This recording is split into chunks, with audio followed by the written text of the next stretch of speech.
At 8:14 a.m., my phone lit up on the kitchen counter, vibrating against the marble like it had something urgent to confess. One message from my mother, punctuation, perfect tone, mechanical. We changed all the locks on the front door and also the gate code. We no longer trust you. For a second, I just stared at it, coffee still dripping steam, ghosting the air. Then I typed back, calm as ever, noted. That was clever. But I believe you forgot one thing. I hit send and watched the little bubble disappear. Outside, the city kept moving, unaware that one family had just declared war in a single text. When people say family first, I used to nod automatically like loyalty was muscle memory. For 4 years, I paid their mortgage, property taxes, utilities, roof repairs, and even the new water heater after last winter's storm. Every bill came to me, every thanks went to someone else. Mom used to say, "You're such a blessing, Lisa," in that rehearsed tone that sounded like a receipt being folded, not gratitude being spoken. From the outside, my family looked picture perfect. The Carson house with its white porch railings, a home sweet home sign swinging by the door, and a mother who hosted Bible brunches about love and unity. Inside, everything was transactional. If Lindsay, my older sister, needed daycare money, it was Lisa, you're the responsible one. If Dad's credit card maxed out, it was, you know how hard he works. But when I asked for anything a weekend to myself, a boundary, they called me ungrateful. Lindsay had 2 kids and a full-time gift for turning inconvenience into emergency. Her car breaks. Dangerous for the kids. Her card got hacked, just until payday. The problem was payday never came. Every time I bailed her out, Mom framed it as, love family helps family. The unspoken line was always, and you'll pay for it. Dad was the kind of man who believed silence fixed everything. He avoided conflict like it was contagious, cracking jokes whenever tension filled a room. Hey, Liz, he'd laugh, at least you're not broke, right?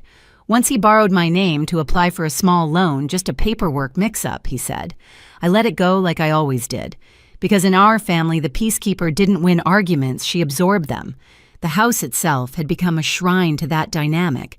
I'd visit and see the curtains I'd paid for the roof I'd replaced, and my mother beaming like she'd built it brick by brick. She'd pour me tea and remind me how blessed we were that Lindsay found such a beautiful home. I never corrected her. I just smiled my throat tight, pretending I didn't notice she used the word we as if I wasn't sitting right there. Some nights I'd lie awake in my apartment staring at the ceiling fan, replaying every favor I'd said yes to. It started as kindness and turned into a system one where love was measured in payments made on time.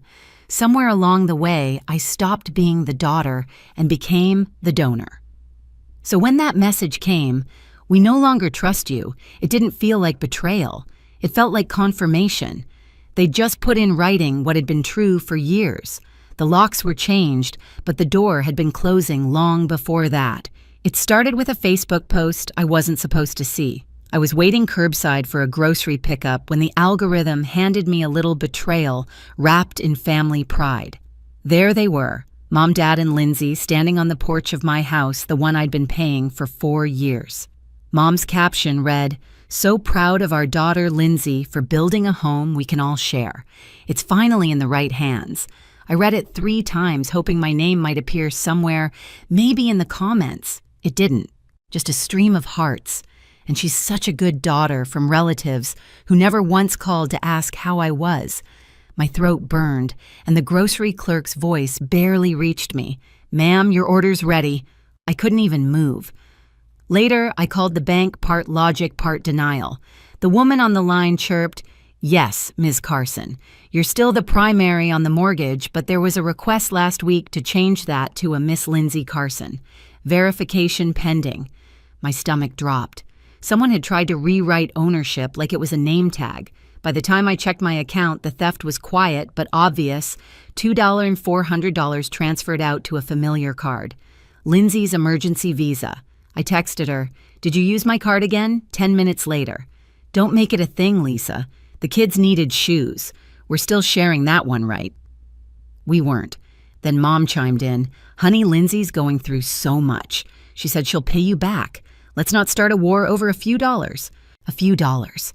I stared at the screen, my hands shaking, but not from rage, from recognition. It had never been about money. It was about value. Their emergencies always outweighed my boundaries. That night, a notification blinked family circle group chat. I hadn't looked in months, but curiosity is a cruel thing. Inside, someone had posted a meme, a man handing over his wallet. The caption read, "Big sponsor energy." A cousin tagged me. Another replied, "Can we get you to fund my loans next?" Even Dad joined in, "Only if you name your next cat after the bank." No one said it was cruel. No one defended me. I left the chat. They added me back with balloons. I left again and blocked everyone. It should have felt childish. Instead, it felt like air. A week later, I stopped by the house to mow the backyard, old habit. Halfway through, I heard laughter from the kitchen window. Lindsay's voice bright and easy. "Did you see her face when Aunt Karen asked about the deed? She looked like a guest." Mom laughed too, that low, satisfied tone. "Once the paperwork clears, there's nothing she can say." She insisted on putting the mortgage in her name. Her problem now. Then Lindsay sharper. "She's always been distant, a guest with a wallet." And Mom finished it. "She's not family anymore. She's just a sponsor." The hose slipped from my hand. Water spilled over my shoes, but I didn't move. I didn't cry either. Something inside me turned still, like water freezing mid-pour. I didn't go inside that day. I turned off the mower, left it right there in the yard, and drove home with the windows down, letting the wind dry whatever was left of the sting. By the time I reached my apartment, I knew exactly what I had to do. The house wasn't mine anymore, not really. But the payments, the proof were. I sat at my kitchen table, the same place I'd read Mom's message a week earlier. The coffee stain from that morning was still faintly visible on the counter, like a watermark on a document. I opened my laptop, logged into my bank, and hovered over the auto transfer that read $4,800, recurring monthly payment. The cursor blinked. My hand didn't tremble. Cancel. The confirmation screen flashed once, and that was it. 4 years of silence undone in a single click. I leaned back in my chair, a strange calm settling over me. The kind that doesn't come after victory, it comes after clarity.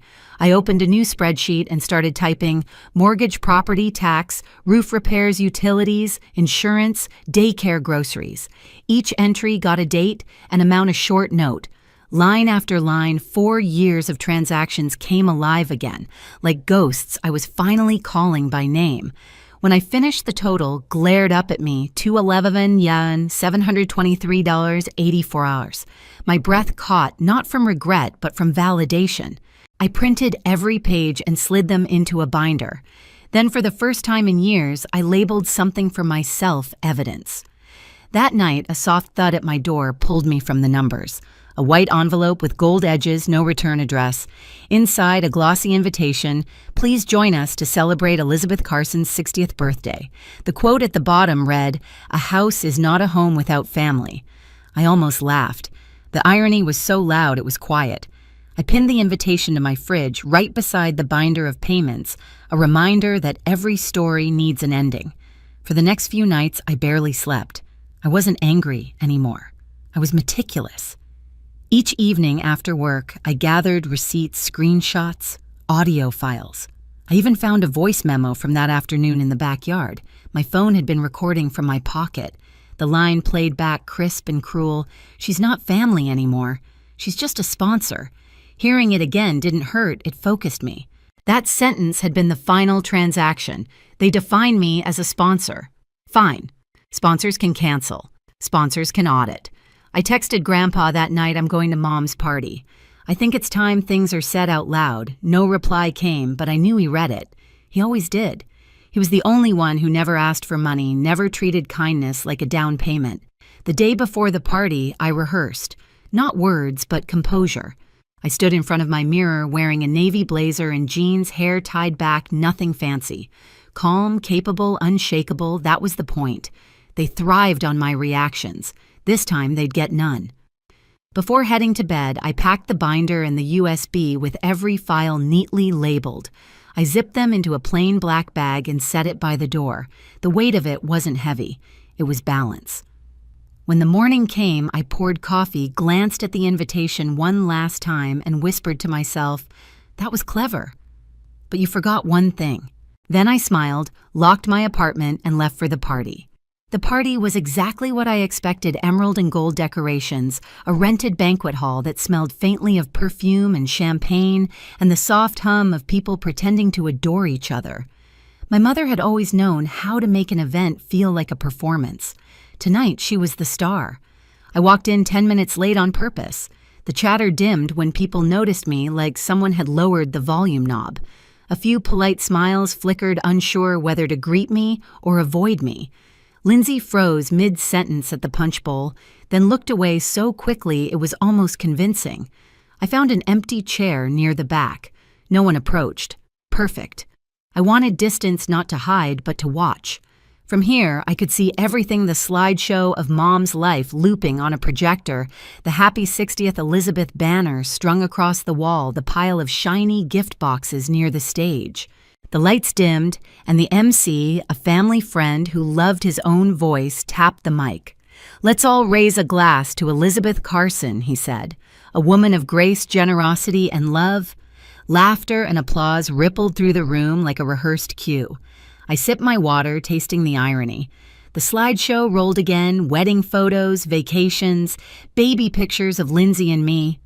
My mother narrated from the stage in her practiced warmth. This home was built with love and passed down with purpose. It's a legacy, a reminder that family always comes first.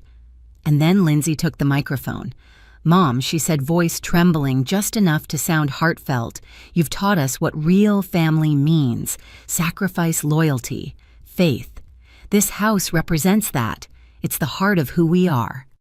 Applause erupted. Flashbulbs from cell phones lit up the room. I felt my pulse slow, not speed up, because the louder they clapped, the clearer I became.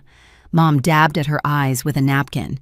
"I'm so proud of my daughter," she said, smiling toward Lindsay. "She's shown us what legacy truly means, and I'm grateful this home will stay in the right hands." That phrase, the right hands, the same words from that Facebook post. I stood. The applause faded just enough for the microphone to pick up my footsteps. I didn't rush. I walked up the aisle like someone who belonged there.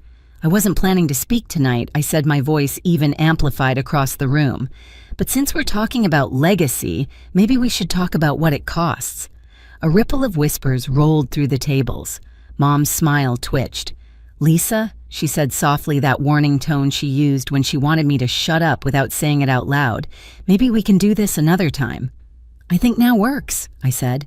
I reached into my bag and held up the USB drive. "Could someone plug this in for me?" A cousin near the laptop hesitated, then complied. The screen behind Mom flickered, the slideshow cutting to black. For a second, the room was silent except for the projector's hum. Then an audio file began to play. Mom's voice, clear and cold. "She's not family anymore. She's just a sponsor." The words hit the air like glass shattering. Gasps, murmurs, a clatter of a dropped fork. My mother went pale. Lindsay stiffened beside her lips, parting as if to deny it. I didn't look at either of them. I clicked to the next file. The projector lit up with a screenshot: the family circle group chat. The meme, the comments. Big sponsor energy. "Can you fund my loans next? Keep the donor happy." The laughter that had filled this hall for an hour was gone. Another click. The spreadsheet appeared: rows and rows of payments, every line dated and labeled. Mortgage, property tax, roof repair, daycare. Each total highlighted in red. At the bottom, the sum glowed on the screen: $211,723.84. "This," I said quietly, "is the price of your legacy." Every mortgage payment, every emergency, every bill I covered while you called me family, only when it was convenient. Mom finally found her voice. "It was a gift, Lisa. Families help each other." I met her eyes. "No, families thank each other. Gifts come with gratitude, not deceit." Dad rose from his chair, voice trembling with anger. "You don't come here and humiliate your mother in front of everyone." I turned toward him. "You mean the way you used my name for that bank loan without asking? Because I still have the paperwork. Should I show that too?" He froze. His mouth open, closed, then shut completely. Lindsay stepped forward, face flushed. "You're blowing this out of proportion." "We were just stealing," I finished for her, redefining ownership. Her jaw tightened. "You always think you're better than everyone?" "I don't think that," I interrupted. "I just think I finally see everyone clearly." The room had gone utterly still. Even the kids in the corner were silent. I could hear the faint buzz of the fluorescent lights. Then the doors at the back of the hall opened. The sound of a cane tapping echoed as my grandfather stepped in. Conversations broke into stunned whispers. He hadn't attended a family event in years. He made his way slowly toward the stage, stopping beside me. The lines on his face looked carved from resolve. He took the microphone from my hand and turned first to my mother. "You raised a thief," he said quietly. Then to my father, "and a coward." A collective breath caught in the room. Finally, he faced me. "Lisa, I read your message. You were right to stand up for yourself. Last week, I changed the trust. Lindsay's name is gone. The property, the accounts, they're yours now." The silence broke into gasps, then murmurs. My mother's face drained of color. Lindsay's mouth fell open, no words, just panic. Grandpa handed the mic back to me. "Legacy," he said, looking around the room, "isn't about inheritance. It's about behavior repeated." Then he walked out, cane tapping in rhythm, the sound of closure following him. I stood there a moment longer. My hands were steady. I looked at Mom, then Lindsay, then the crowd of relatives staring at me like they'd just watched a play where they didn't understand the ending. I walked to the gift table, placed my thick stack of invoices beside the wrapped presents, and said softly, "You changed the locks. I changed my future." Then I left. No cake, no toasts, no apologies. Just the sound of chairs scraping and 100 eyes following me to the door. Outside, the night air hit like freedom. My phone buzzed in my bag, dozens of notifications, missed calls, messages lighting up the screen. I didn't look. I just kept walking, the USB still warm in my pocket. For the first time, I wasn't the daughter trying to earn love. I was the woman who stopped funding her own mistreatment. The banquet hall shimmered in gold and emerald, the colors my mother had always claimed looked regal. It reeked of roses and expensive perfume, the kind that made you feel underdressed no matter what you wore. I walked in 10 minutes late, not out of disrespect, out of strategy. Nothing unsettles control freaks more than unpredictability. Heads turned as I entered. Conversations faltered, laughter thinned. I saw it ripple across the room like a chill recognition discomfort gossip in real time. Lindsay froze near the dessert table, wearing the same self-satisfied smile she'd used my whole life. The one that said, "You're too late again." I found a seat near the back. I didn't greet anyone, didn't fake a smile. I simply watched. The slideshow began images of family vacations, Lindsay's wedding photos of the house I paid for. I waited to see if even one picture of me would appear. None did. When Mom took the mic, her voice filled the room, sugary and sure. "This home," she said, smiling toward Lindsay, "represents our family's strength and togetherness. It was built with love, and it will stay in the right hands." The right hands. The same words she'd used online. The same ones that had burned through me weeks ago. Applause filled the hall, clinking glasses and polite cheers. I felt my pulse slow, steady, deliberate. Rage had no use here. Precision did. Lindsay walked to the stage and hugged Mom, taking the mic with mock humility. "Mom has sacrificed so much for us," she began, "and I've just tried to carry her example to keep the family's heart beating." I could feel the audience leaning in, smiling, nodding. It was a room full of people hypnotized by the performance of goodness.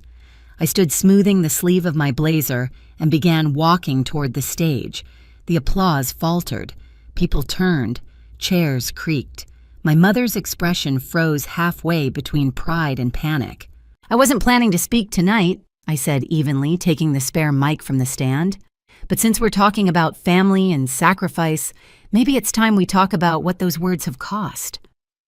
My mother's hand twitched toward me like she might whisper something, some polite, murderous plea for silence. I didn't look at her. "I have a short presentation," I said, reaching into my bag. "Could someone help me plug this in?" A cousin near the projector hesitated, glancing at Mom, then at me, and decided curiosity outweighed loyalty. He took the USB and slotted it in. The slideshow blinked off, and a new file name appeared on screen. Sponsorship Program for Years. XLSX. The room chuckled nervously. I let them. The first audio clip began to play background chatter, then my mother's voice, cold and unmistakable. She's not family anymore, she's just a sponsor. The laughter stopped. Someone gasped.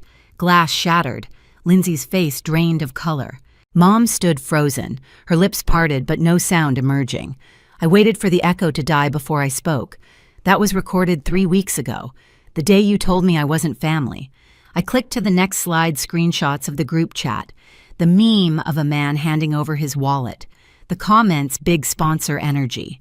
Can you fund my loans next? Keep the donor happy. This, I said, is what love looks like in the Carson family. No one moved. I heard a chair leg scrape against the floor. Click. The spreadsheet filled the screen, rows of payments, line after line, mortgage, property tax, roof repairs, daycare, groceries. 4 years' worth of invisible labor. At the bottom, a total in red, $723.84. This, I said quietly, is what that love cost. Dad rose from his chair, red-faced. You're embarrassing your mother. Turn that off right now. I looked straight at him. You mean like you embarrassed me when you took out a loan in my name because I still have the paperwork? Should I project that next? He froze, sinking slowly back down. The audience shifted, murmurs, spreading eyes darting between me and my parents. Mom finally found her voice brittle and trembling. Lisa, it was never about money. Families help each other. I met her gaze. No, Mom. Families thank each other. Families don't rewrite ownership and then lock you out of the house you've been paying for. Lindsay's voice cut in sharp and desperate. You're twisting everything. It wasn't like that. I turned to her. Really? Because the bank records the chat logs and this audio seem pretty clear. But go ahead. What part am I twisting? Her mouth opened, then closed. Nothing came out. The silence was thick enough to choke on. Every relative in that room had an opinion. None of them dared speak it aloud. Then came the sound, steady, rhythmic, tap, tap, tap. The doors opened and my grandfather entered, leaning on his cane. Conversation died entirely. Even my mother looked startled. He walked down the aisle, slowly ignoring the stares until he reached me. His presence filled the space without raising his voice. Lisa, he said softly, taking the mic from my hand. You were right. He turned to my mother. Elizabeth, you raised a thief. His eyes flicked to my father. And you became a coward. Gasps rolled through the room. My mother's hand flew to her chest, eyes wide with humiliation. Grandpa continued, voice even deliberate. Last week I reviewed the trust. I've removed Lindsay's name. The property, the accounts, they now belong to Lisa, the one who earned them. The room erupted in whispers, shock, outrage, awe. Lindsay's jaw dropped. Dad stared at the floor. Mom reached for Grandpa's arm, but he stepped back. You wanted legacy, he said. Then earn it. Deceit doesn't build families, it rots them. He handed the mic back to me. Your turn, kid. I nodded once, then faced the crowd again. My heartbeat was steady. The storm was already over. I was just narrating the damage. I lifted the binder from my bag and placed it on the gift table right between a bouquet and a box wrapped in gold paper. You changed the locks, I said quietly. I changed my future. No one clapped. No one dared. I walked off the stage, every step deliberate. The hall was silent except for the hum of the projector still showing the final slide, paid in full. As I reached the door, my mother's voice broke the silence, small and pleading. Lisa, wait. I paused but didn't turn around. She said, You don't understand. I understand perfectly, I said. You taught me. Then I walked out. Outside, the cool night wrapped around me like mercy. I could still hear the muffled noise of the party behind me, voices, rising chairs, scraping someone crying. I kept walking until it all faded. My phone buzzed again and again, Mom, Dad, Lindsay, all lighting up the screen. I let it ring until it stopped. Then another vibration, a voicemail from Grandpa. I pressed play. His voice was calm. Proud of you, kid. You did what needed to be done. I smiled to myself, sliding the phone into my pocket. For the first time, silence didn't feel empty. It felt earned. I looked up at the sky, the streetlight casting long shadows on the pavement. My hands didn't shake. My breathing was steady. And for once, the night didn't feel cold. It felt clean. By morning, my inbox was a battlefield emails from a law office subject line in all caps, settlement proposal urgent. I skimmed the message. They wanted to resolve the misunderstanding amicably. Translation, hush money. I typed back one line. Full repayment within 72 hours, or I go public. Then I closed my laptop and poured myself another coffee. They wired the full amount on the third day. 211 and $723.84.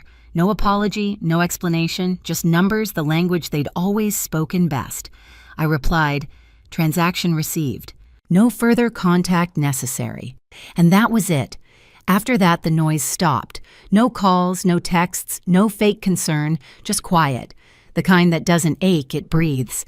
I cleaned my apartment, bought daisies from the market, rearranged the bookshelves. When my phone finally stayed still, I realized peace doesn't sound like angels singing. It sounds like nothing demanding your attention. A week later, I drove to Grandpa's house.